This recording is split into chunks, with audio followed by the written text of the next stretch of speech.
Hello students, last class हम लोग O2 की प्रिपरेशन, प्रॉपर्टी एंड यूजेस के बारे में बात कर रहे थे एंड कुछ प्रॉपर्टी के बारे में हमने आगे बात करी थी। हाइड्रोजन के साथ रिएक्शन, ऑक्सीजन के साथ रिएक्शन, हैलोजन के साथ रिएक्शन, ऑक्सीजन के, ये सारे पॉइंट हम पढ़ चुके हैं। अभी हम लोग शुरुआत करने जा रहे हैं that is simple oxide and उसके बाद हम देखेंगे ओजोन की प्रिपरेशन, प्रॉपर्टी एंड यूजेस के बारे में। सिंपल ऑक्साइड को देखिए तो पहले तो ये समझो कि ऑक्साइड कैसे बनता है। तो बहुत सिंपल सी बात है, अदर एलिमेंट, कोई भी एलिमेंट ले लीजिए जिसे हम बोलेंगे other element plus oxygen give us binary compound and this binary compound is known as oxides. This binary compound is known as a oxide. बहुत आसान बात है।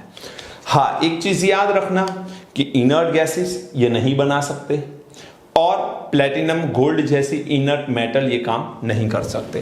तो अदर एलिमेंट की जो बात है उसमें ना ही मेटल चल सकती है, कौन सी, प्लेटिनम, गोल्ड जैसी, एंड इनर्ट गैसेस भी नहीं ले सकते। बाकी सारे एलिमेंट के साथ ऑक्सीजन ये बाइनरी ऑक्साइड जरूर देता है। चलिए अब देखते हैं, ऑक्साइड दो तरह के होते हैं, एक सिंपल ऑक्साइड, एक मिक्स्ड ऑक्साइड।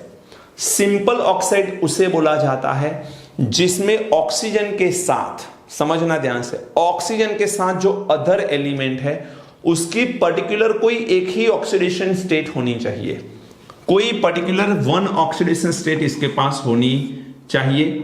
ऑक्सीजन के साथ जो अदर एलिमेंट है उस अदर एलिमेंट की एक फिक्स ऑक्सीडेशन स्टेट ही होनी चाहिए। इसको कैटेगराइज कर सकते हैं, एक तो एसिडिक ऑक्साइड में, दूसरा एक बेसिक ऑक्साइड, तीसरा एक एम्फोटेरिक ऑक्साइड एंड है न्यूट्रल ऑक्साइड। अब ये कैसे डिवाइड कर सकते हैं या कैटेगराइज कर सकते हैं? एसिडिक ऑक्साइड किसे बोलते हैं? तो जनरल ट्रेंड में बोलूं तो नॉन मेटल के ऑक्साइड एसिडिक होते हैं, मेटल के ऑक्साइड बेसिक होते हैं। ये पॉइंट याद रखना, नॉन मेटल के ऑक्साइड एसिडिक होते हैं एंड मेटल जो है उसके ऑक्साइड बेसिक होते हैं। अब यहां पर जरा ध्यान से देखोगे तो ये सारे आपको नॉन मेटल दिखेंगे। सल्फर के साथ oxygen, sulphur is a non metal, chlorine, carbon, nitrogen, this all are non metal. तो नॉन मेटल के ऑक्साइड एसिडिक है। बट यहां पर आप ध्यान से देखोगे तो ये मेटल है बेटा, Mn, chromium, vanadium, Mn means manganese. तो ये सारे जो है ये मेटल है। मेटल के ऑक्साइड भी यहां पर कुछ एसिडिक है, इसे ज्यादा अच्छे से याद रखना। ये एमसीक्यू के लिए इंपॉर्टेंट है, ये थियरी के पॉइंट ऑफ व्यू से कभी नहीं आएगा लेकिन इसमें से एमसीक्यू जरूर बनते हैं। एक छोटा सा पॉइंट, 2 मार्क्स की एक थियरी यहां से निकलती है, वो मैं बात कर लूंगा आपको, लेकिन अभी के लिए याद रखो Mn2O7, CrO3 एंड V2O5 ये मेटल है एंड मेटल के ऑक्साइड ये एसिडिक कैरेक्टर शो करते हैं। अब क्वेश्चन ये अराइज होता है कि एसिडिक बोले किसे? तो ध्यान रखना, कोई भी ऑक्साइड वाटर के साथ रिएक्शन करे और एसिड दे, जैसे कि SO2 है, वाटर के साथ रिएक्शन करेगा तो H2SO3 देगा कि नहीं? ये ऑक्सीजन इसमें चला जाएगा तो SO3, H2SO3। तो H2SO3 बन रहा है कब? जब ये ऑक्साइड ने वाटर के साथ रिएक्शन किया। तो समझना यह है कि कोई भी ऑक्साइड वाटर के साथ जब एसिड प्रोड्यूस करता है तो उस ऑक्साइड को एसिडिक ऑक्साइड बोला जाता है। ये तो नॉन मेटल के हैं, अब ये मेटल के हैं। अब एक चीज जरा ध्यान देना, नॉन मेटल होती क्या है? नॉन मेटल की इलेक्ट्रोनेगेटिविटी ज्यादा होती है और इलेक्ट्रोनेगेटिविटी ज्यादा होती है तो उसे ही नॉन मेटल बोलते हैं। वाइस वर्सा बोल सकते हैं ना कि इलेक्ट्रोनेगेटिविटी ज्यादा है उसे नॉन मेटल बोलते हैं, या नॉन मेटल की इलेक्ट्रोनेगेटिविटी ज्यादा होती है। आप यहां पर ये तीनों मेटल को गौर से देखिए तो इसमें Mn का ऑक्सीडेशन नंबर कौन सा आएगा? +7। यहां पर क्रोमियम का कितना आएगा? +6। एंड यहां पर वेनेडियम का ऑक्सीडेशन नंबर कितना आएगा? +5। तो these are the higher oxidation states.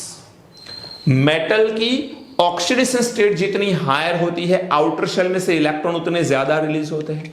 Outer shell के इलेक्ट्रॉन रिलीज हो जाते हैं तो उसका वॉल्यूम, उसकी साइज कम हो जाती है और साइज कम होने से उसकी इलेक्ट्रोनेगेटिविटी बढ़ जाती है और इलेक्ट्रोनेगेटिविटी बढ़ने से हमको पता है कि वो नॉन मेटल की तरफ बिहेव करता है।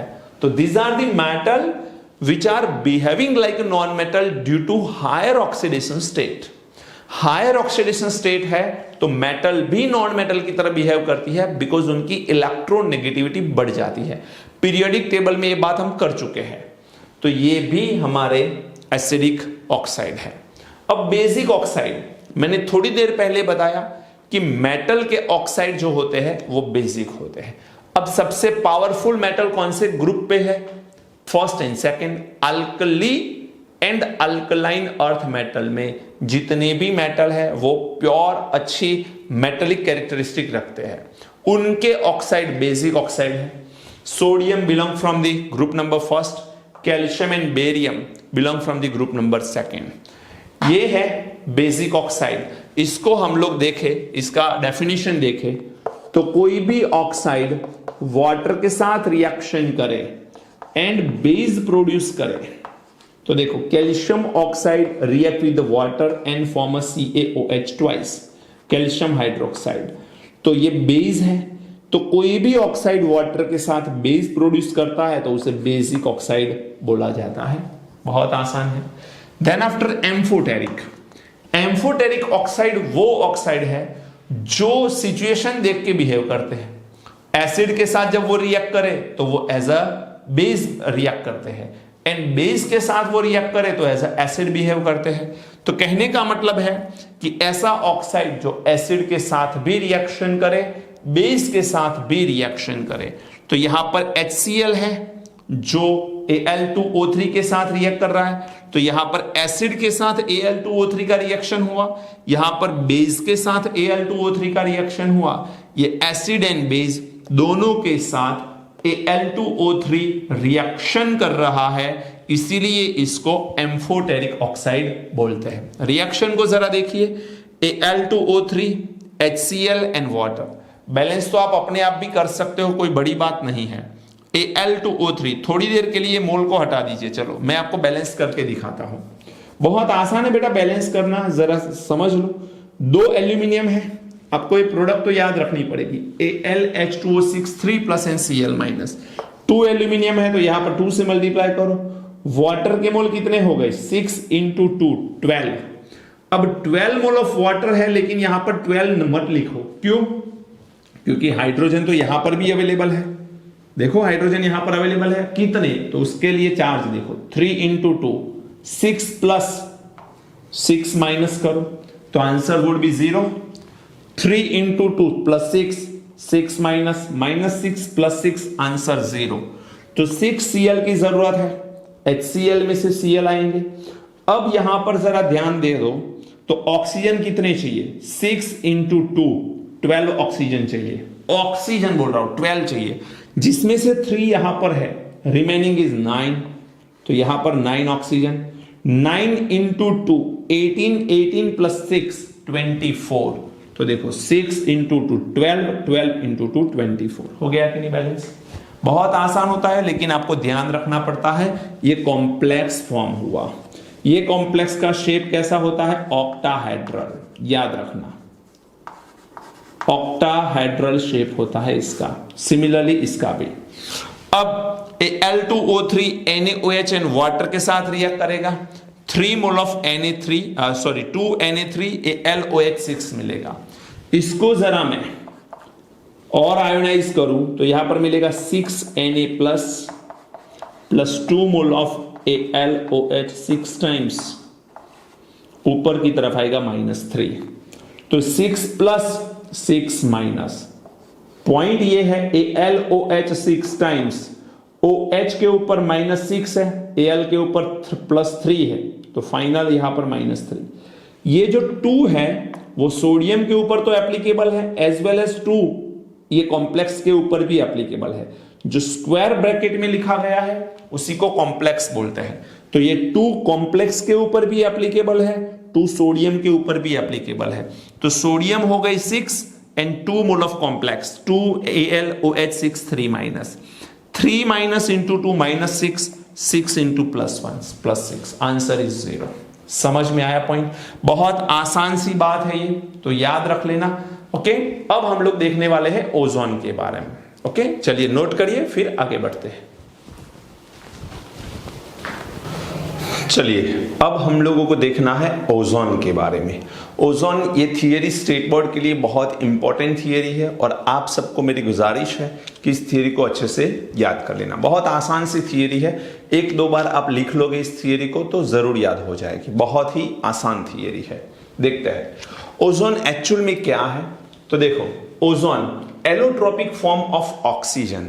तो ये शायद आपको पहली बार पता चल रहा होगा कि ऑक्सीजन का ये एलोट्रोपिक फॉर्म है। Second, it is too reactive to remain long in the atmosphere at sea level.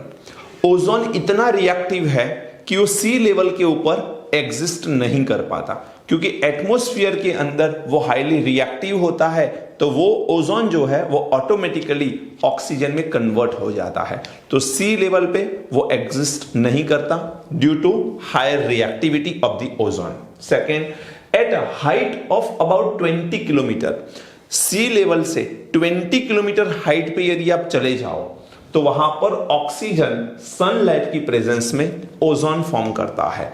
यहां पर बैलेंस किया जाए तो 3 मोल of O2 give us 2 mole of ozone.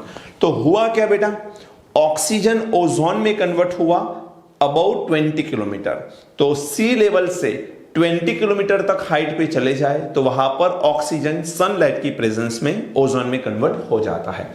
Ozone layer protect earth surface from the ultraviolet rays. हम सब जानते हैं ये कि ओजोन लेयर बहुत इंपॉर्टेंट है, क्योंकि अर्थ की सरफेस के ऊपर जो सन में से अल्ट्रावायलेट रेज आते हैं, यदि वो डायरेक्टली अर्थ के ऊपर आए तो प्रॉब्लम ये हो सकता है कि हमारी स्किन, प्लांट, एनिमल सब डैमेज हो सकते हैं। इवन हमको स्किन का कैंसर भी हो सकता है। तो अल्ट्रावायलेट रेस को वहां पर रोकने के लिए, वहां पर एक शील्ड क्रिएट करने के लिए हम लोगों को ओजोन की जरूरत होती है। राइट, प्रिपरेशन की बात करें कि ओजोन को कैसे बनाया जा सकता है, तो दो तरीके हैं ओजोन को फॉर्म करने के। सबसे पहले आपके पास ऑक्सीजन होना चाहिए। ऑक्सीजन में साइलेंट इलेक्ट्रिकल डिस्चार्ज जब आप पास करते हो, बहुत स्लोली साइलेंटली इलेक्ट्रिकल डिस्चार्ज जैसे ही आप पास करते हो तो O2 convert into ozone. And जो आपने साइलेंट इलेक्ट्रिकल डिस्चार्ज पास किया है वहां से ऑक्सीजन जो है वो एनर्जी को एब्जॉर्ब करता है, हीट को एब्जॉर्ब करता है। और वो हीट कितनी होती है बेटा, कितनी एंथैल्पी वो एब्जॉर्ब करता है, 142 किलो जूल पर मोल। इसका मतलब यह है कि ये तो प्लस है, वो ऑक्सीजन एब्जॉर्ब कर रहा है, वैल्यू प्लस है, और इसीलिए इसको हम लोग क्या बोल सकते हैं, एंडोथर्मिक रिएक्शन बोल सकते हैं। So this is the endothermic reaction, जिसमें ड्राई ऑक्सीजन ओजोन में कन्वर्ट हो जाता है। लेकिन इस रिएक्शन का एक लिमिटेशन है कि इस रिएक्शन में जितनी अमाउंट ऑफ ऑक्सीजन आपने लिया है उसमें से करीबन 10% जितना ही ऑक्सीजन ओजोन में कन्वर्ट होता है। Only about 10% oxygen going to convert in the ozone in this reaction. तो ये इसकी एक लिमिटेशन है। क्या किया हमने, ऑक्सीजन लिया ड्राई, जितनी अमाउंट ऑक्सीजन के लिए उसमें हमने साइलेंट इलेक्ट्रिकल डिस्चार्ज पास किया। मींस बहुत जोरों से हमें इलेक्ट्रिकल डिस्चार्ज पास नहीं करना, साइलेंटली स्लोली इलेक्ट्रिकल डिस्चार्ज पास करना है, जिसमें से ऑक्सीजन 142 किलो जूल पर मोल जितनी एनर्जी को एब्जॉर्ब करेगा, NO2 कन्वर्ट होगा O3 के अंदर। तो ये जो रिएक्शन आपको दिख रहा है that is the endothermic reaction. उसके साथ साथ देखें तो battery of ozonisers more than 10% ozone बना सकते हैं। अब यदि आपके दिमाग में ख्याल ऐसा आए कि ये ऊपर का जो रिएक्शन है ये तो 10% ही ओजोन बनाता है, अब हो सकता है कि हमें 10% से ज्यादा एफिशिएंसी वाला रिएक्शन कैरी करना है, 10% से ज्यादा हमें ओजोन बनाना है। तो उसके लिए क्या करें, तो इंस्ट्रूमेंट आते हैं, अब तो उसे बोलते हैं ओजोनाइजर। पूरा नेम है battery of ozoniser, actually ozoniser ही बोला जाता है उसे। तो बैटरी ऑफ ओजोनाइजर के अंदर हमें क्या करना होता है, यहां पर आपको लिक्विड ऑक्सीजन उसकी सरफेस पे रखना पड़ता है। मींस जो वैसल होता है ओजोनाइजर में उसके सराउंडेड हमें लिक्विड ऑक्सीजन कैरी करना होता है, एंड बीच में हम ओजोन को डाल सकते हैं। इन शॉर्ट बात यह है कि लिक्विड ऑक्सीजन की प्रेजेंस में ओजोन को वहां पर कलेक्ट किया जा सकता है। अब मुझे एक चीज बताइए कि लिक्विड ऑक्सीजन क्या कोई भी टेम्परेचर पे एग्जिस्ट करेगा?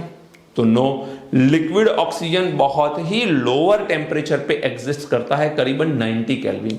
तो ये 90 केल्विन के सराउंडेड जो टेम्परेचर रहेगा, 90 केल्विन टेम्परेचर जो रहेगा, वहां पर ओजोन आसानी से एग्जिस्ट कर सकता है। क्यों लोअर टेम्परेचर पे लेके गए बेटा इसे? रीजन सिर्फ इतना सा है कि लोअर टेम्परेचर नहीं होगा तो ओजोन की रिएक्टिविटी वैसे भी हायर है, तो वो रिएक्ट करके ऑक्सीजन में कन्वर्ट हो सकता है। तो इन the presence of liquid oxygen हम लोग ओजोन को कलेक्ट कर सकते हैं। वहां पर एफिशिएंसी रहेगी मोर देन 10%, मोर देन 10%। अंडरस्टूड? देखो मैंने यहां पर O2 लिक्विड लिखा है एंड ओजोन गैस को कलेक्ट किया, जो मोर देन 10% ओजोन हमको देता है।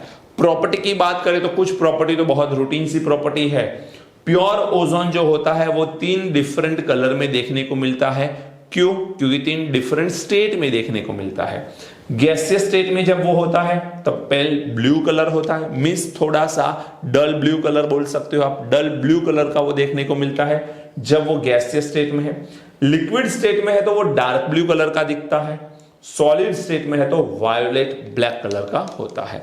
मींस गैसियस स्टेट है तो थोड़ा सा कम ब्लू कलर है, मींस डल ब्लू कलर है, या फिर आप बोल सकते हो पेल ब्लू कलर।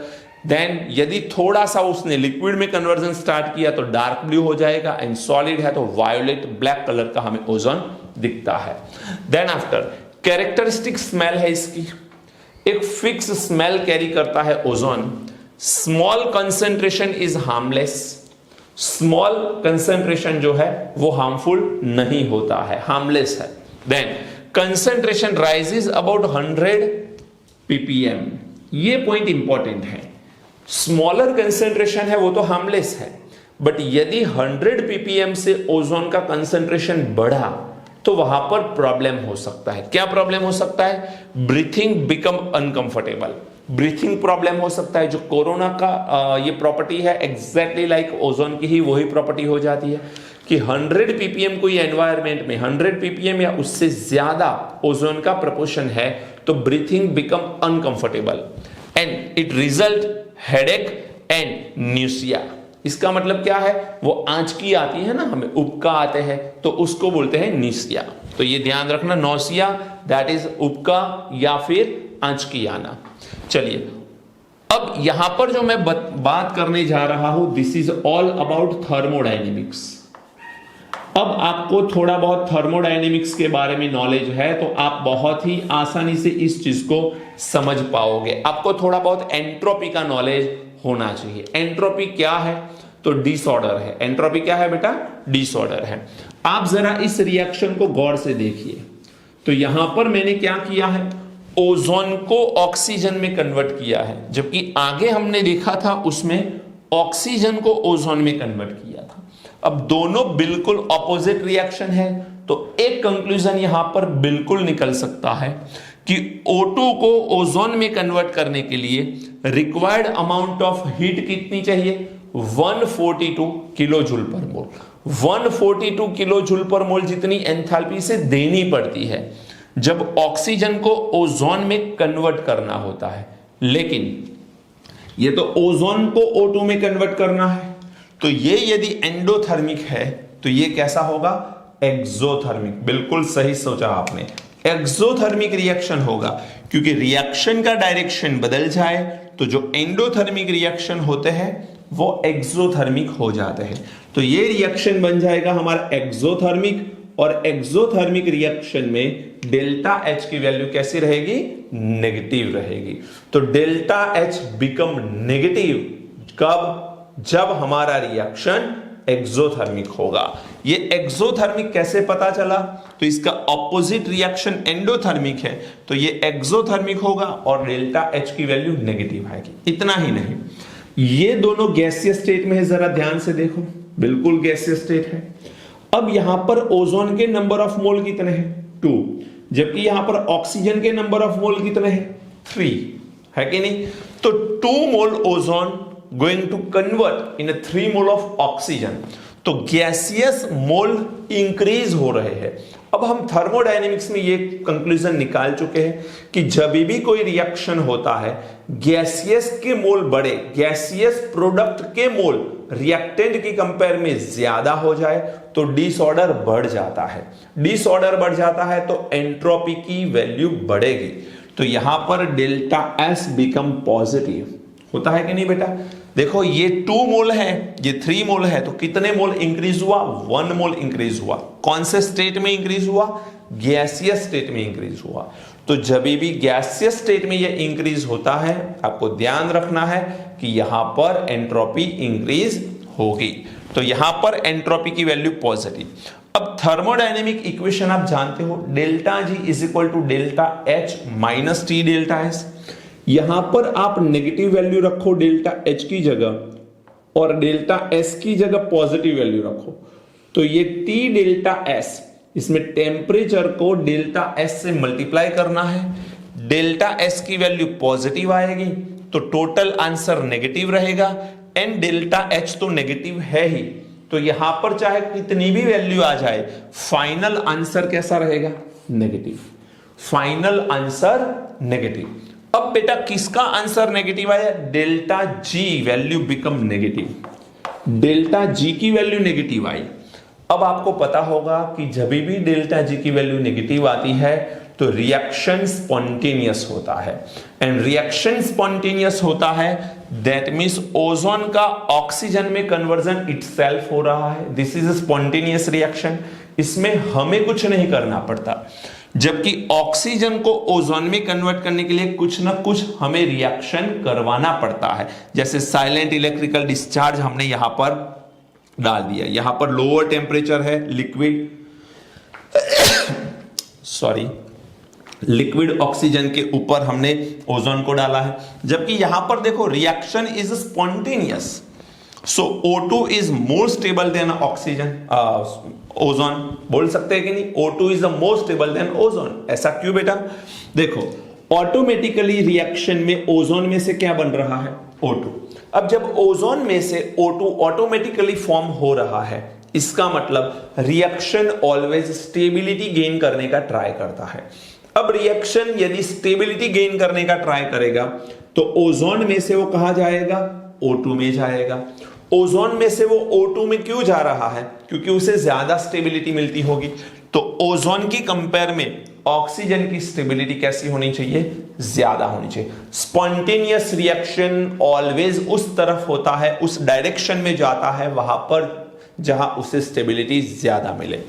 तो ओजोन की कंपेयर में O2 की स्टेबिलिटी ज्यादा होगी। उल्टा भी बोल सकते हो, O3 is a less stable then O2। High concentration of ozone can be dangerously explosive. Ozone को इकट्ठा एक जगह पे रखा गया है तो वो बहुत ही ज्यादा डेंजरसली एक्सप्लोसिव काम भी कर सकता है। देखो अब यहां पर एक रिएक्शन है और ये रिएक्शन आपको बहुत काम में आने वाला है। This reaction is very very very important.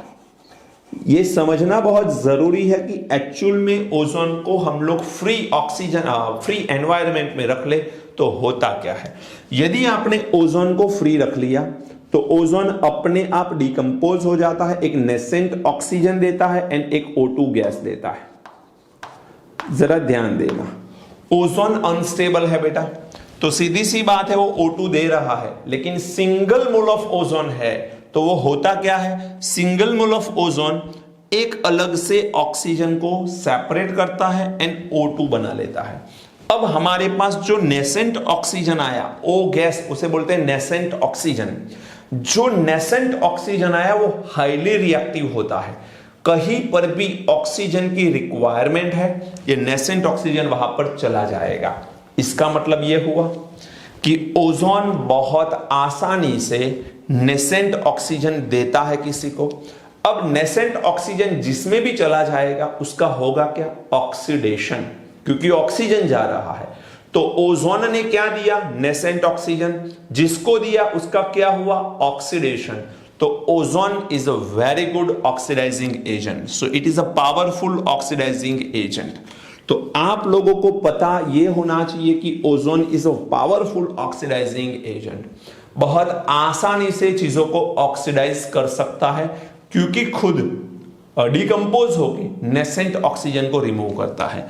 अब एक ओजोन एक नेसेंट ऑक्सीजन देगा।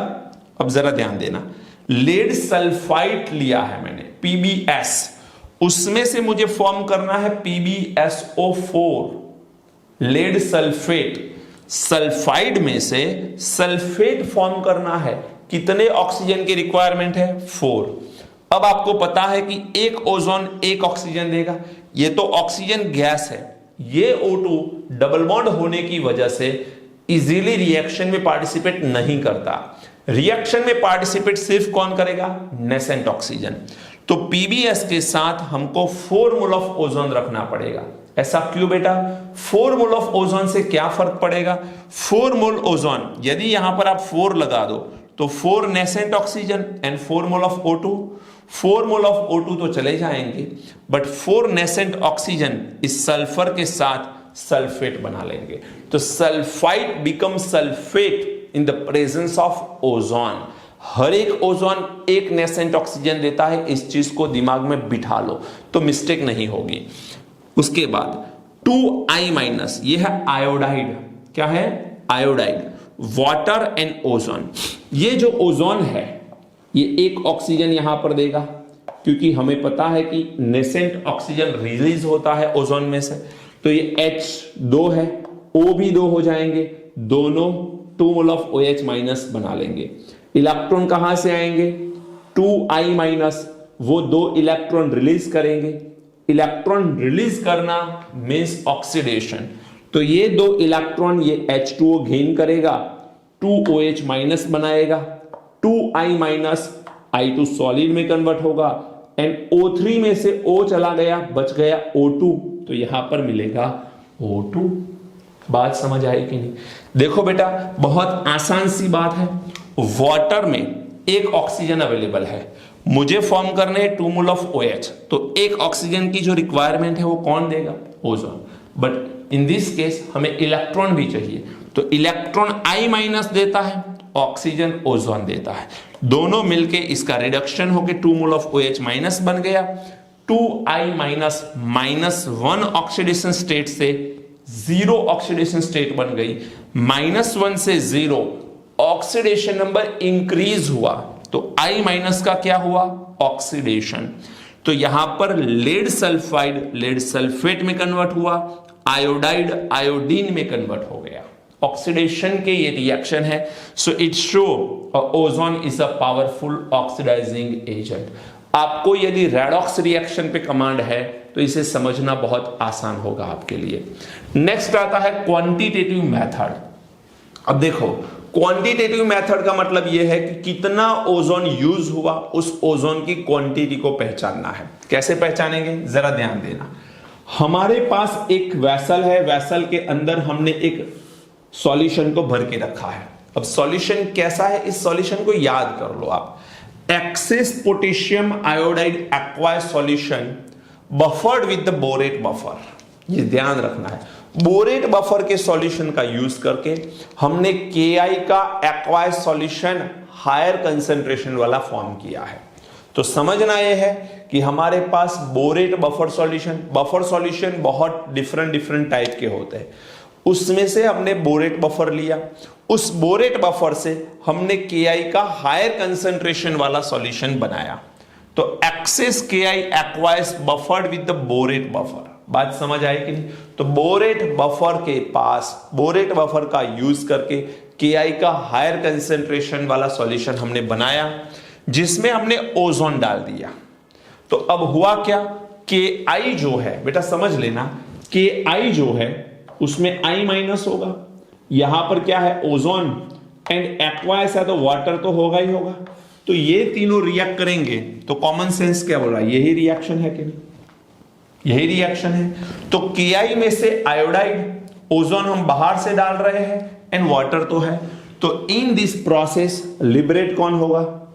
I2, आयोडीन लिबरेट होगा।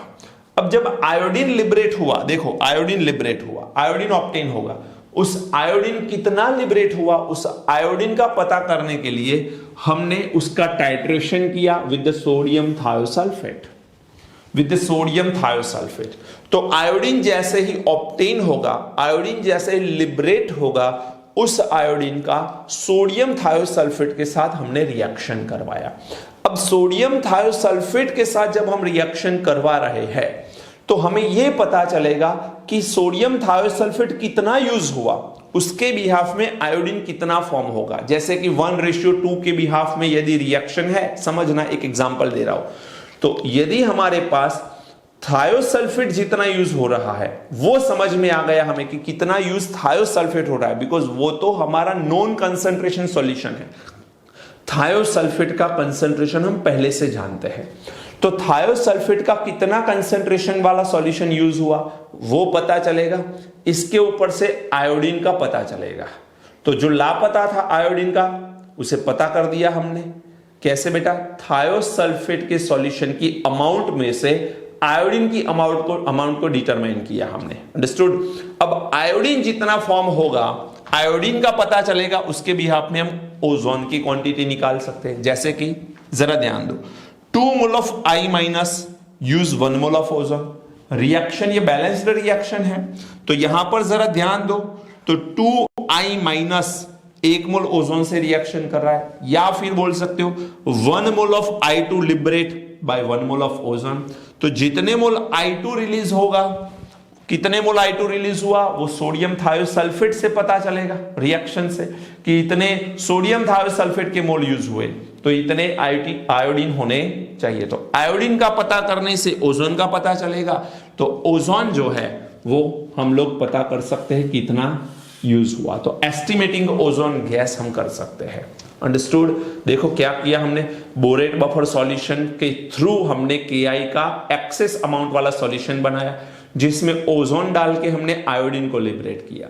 लिबरेट हुआ आयोडीन, उसका हमने टाइट्रेशन किया सोडियम थायोसल्फेट से और पता किया कि कितना आयोडीन रिलीज होता है।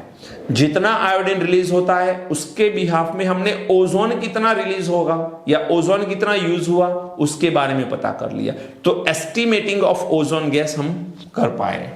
क्लियर? अब ozone combine very rapidly with the nitrogen oxide. Nitrogen के डिफरेंट ऑक्साइड होते हैं, आपको पता होगा, N2O, NO, NO2, NO3, there are so many oxide, N2O4, N2O5, हमने ये टॉपिक पढ़ा है। तो डिफरेंट टाइप के हमारे पास नाइट्रोजन के ऑक्साइड होते हैं। अब उसमें से बहुत रैपिडली वो नाइट्रोजन ऑक्साइड के साथ रिएक्शन करता है, खास करके NO गैस के साथ। नाइट्रिक ऑक्साइड के साथ ओजोन बहुत फास्ट रिएक्शन करता है। और नाइट्रिक ऑक्साइड कहां पर रिलीज होता है? तो हाइट पे सुपरसोनिक जेट विमान जब फ्लाई करते हैं तो उनकी नोजल में से, उनके वैसे बोला जाए तो साइलेंसर, लेकिन प्लेन की नोजल बोलते हैं, तो नोजल में से नाइट्रिक ऑक्साइड निकलता है। कहां पर जाएगा वो नाइट्रिक ऑक्साइड? एनवायरमेंट में। अब हाइट पे 20 किलोमीटर हाइट पे ओजोन एग्जिस्ट करता है, 20 kilometre and above the 20 kilometre. तो 20 किलोमीटर के अबव क्या मिलेगा हमें? ओजोन। और वो ओजोन नाइट्रिक ऑक्साइड के साथ रिएक्शन कर लेता है, नाइट्रोजन डाइऑक्साइड एंड O2 बना लेता है। अब आप में से कुछ लोगों को ऐसा लगेगा कि सर ये तो अच्छी बात है कि O3 गिव अस O2। बेटा एक चीज समझो कि हाइट के ऊपर बहुत हायर लेवल पे अर्थ के हायर लेवल पे लाइफ एग्जिस्ट नहीं करती है, वहां पर हम नहीं रहते, हमें यहां पर ऑक्सीजन की रिक्वायरमेंट है। ऊपर हम लोगों के ऊपर एक शील्ड की रिक्वायरमेंट है, और शील्ड किसकी होनी चाहिए? ओजोन की। तो ये तो ओजोन में डिप्लेशन हो गया, ओजोन O2 में कन्वर्ट हो गया, एक नेसेंट ऑक्सीजन ये भी देगा, तो ये NO को NO2 में कन्वर्ट करेगा and depletion of ozone layer हो जाएगा। तो सुपरसोनिक एरोप्लेन जो होते हैं उनकी नोजल में से NO गैस निकलता है, एनवायरमेंट में जो ओजोन होता है उसके साथ वो रिएक्शन करता है, NO2 and O2 बना लेता है। Then after O3 used in a freons gas. Ozone freon gas को बनाने में यूज होता है। फ्रियॉन गैस ज्यादातर कहां पर यूज होते हैं? तो एरोसोल बनाने के लिए एंड रेफ्रिजरेंट में यूज होते हैं। एरोसोल तो पता ही होगा, सरफेस केमिस्ट्री हम लास्ट पढ़ चुके हैं।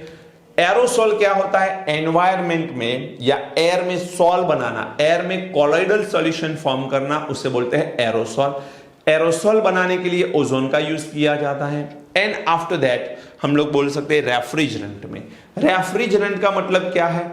जहां पर हमें कोल्डनेस चाहिए, जहां पर एनवायरमेंट में टेम्परेचर कम करने की बात आती है, जैसे कि फ्रीज हो, एयर कंडीशनिंग हो, तो उसमें ओजोन एज अ रेफ्रिजरेंट हम यूज कर सकते हैं। ओके, ओजोन जो है यहां पर जरा ध्यान से देखो तो यहां पर हम लोगों को रेजोनेटिंग स्ट्रक्चर दिख रहे हैं। रेजोनेटिंग स्ट्रक्चर में ऑक्सीजन एंड ऑक्सीजन के बीच में डबल बॉन्ड है, यहां पर भी डबल बॉन्ड, यहां पर डबल बॉन्ड। तो जहां डबल है वहां सिंगल, सिंगल है वहां डबल। इसको जरा थोड़ा ध्यान से देखोगे तो आपको नंबर ऑफ इलेक्ट्रॉन सेट होते हुए नहीं दिखेंगे। क्यों नहीं दिखेंगे? तो इसका मतलब यह है कि ये ऑक्सीजन जो है, यहां पर देखो ऑक्सीजन की आउटर शेल में 6 इलेक्ट्रॉन होंगे, तो यहां पर ऑक्सीजन के पास 6 इलेक्ट्रॉन तो है ही।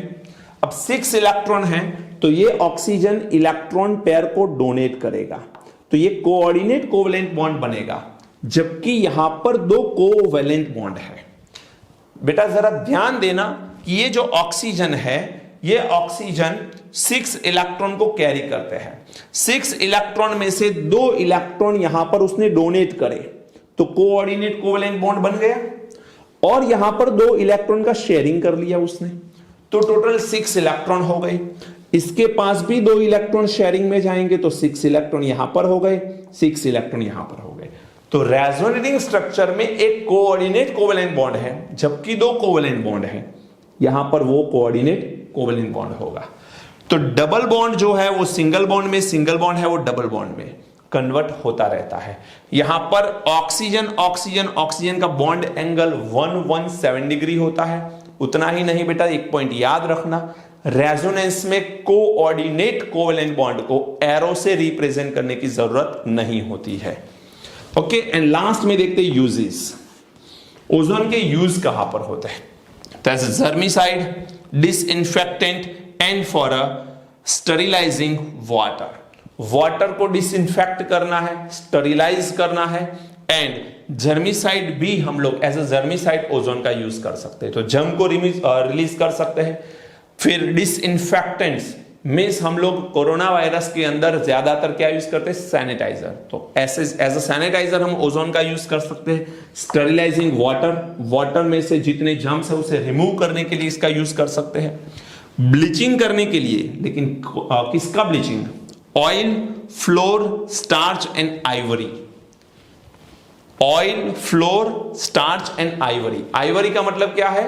Yes, elephant teeth. एलिफेंट के जो टीथ होते हैं उसको आइवरी बोला जाता है। तो इन सब के ब्लीचिंग में, ब्लीचिंग का मतलब यह होता है कि वो फाइनल फिनिशिंग जो है वो प्रोडक्ट अच्छी दिखे, इसके लिए इसका यूज किया जाता है। And last, in manufacturing of KMnO4। KMnO4 का मैन्युफैक्चरिंग हम DNF ब्लॉक में पढ़ने वाले हैं। तो in manufacturing of KMnO4 ozone act as oxidising agent. KMnO4 के मैन्युफैक्चर में ओजोन एज ऑक्सीडाइजिंग एजेंट हम यूज करते हैं। ओके, तो ओजोन वैसे भी पावरफुल ऑक्सीडाइजिंग एजेंट है, ये तो हम जानते ही हैं। ओके, चलिए यहां तक रखते हैं लेक्चर को। अच्छे से समझ लेना, इसे याद कर लेना। बेटा चीजें बहुत आसान है, लिख के याद करोगे याद हो जाएगा। ओके बेटा, thank you, God bless you.